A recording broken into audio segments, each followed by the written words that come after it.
वर्ग काढण्याची भन्नाट गणिती ट्रिक. चला तर मग बघूया. ती युक्ती अशी आहे की हा एक ज्या संख्येचा शेवटचा अंक 1 आहे तो तसाच्या तसा मांडायचा.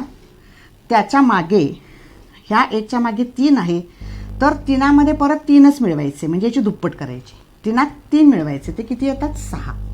आणि मग 3 आणि 3चा गुणाकार करायचा, तो येतो 9. 3 त्रिक 9 आणि 961. आपण चेक करून बघूया इथे असं येतंय का. हा एकाचा एक असाच ठेवला. आता मागे हा 1 उरला. ह्या एकात हाच 1 मिळवूया, तो झाला 2.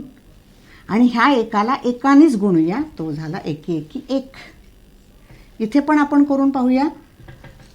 ह्या एकाचा वर्ग 1 येणारे, शेवटचा अंक 1च लिहायचा आहे. ह्या 2त 2 मिळवूया, 2त 2च मिळवूया, तर येणारे 4. आणि 2ला 2नेच गुणूया, तर येणारे 2 2 4.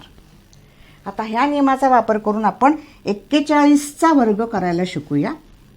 हा 1 मी असाच मांडणार आहे आणि त्यानंतर 4त 4च मिळवणार आहे, म्हणजे 4ची दुप्पट करणार आहे, ती येणार आहे 8. आणि मग 4ला 4ने गुणणार आहे, 4 चौक किती येणार 16. तर मागच्या संख्येमध्ये, मागच्या अंकामध्ये तोच अंक मिळवून एकदा लिहायचा आणि त्याच अंकाने त्याच अंकाला गुणून एकदा लिहायचा. अशाच भन्नाट ट्रिक्स आणि डेमो लेक्चर्ससाठी आजच वेबसाईटला भेट द्या.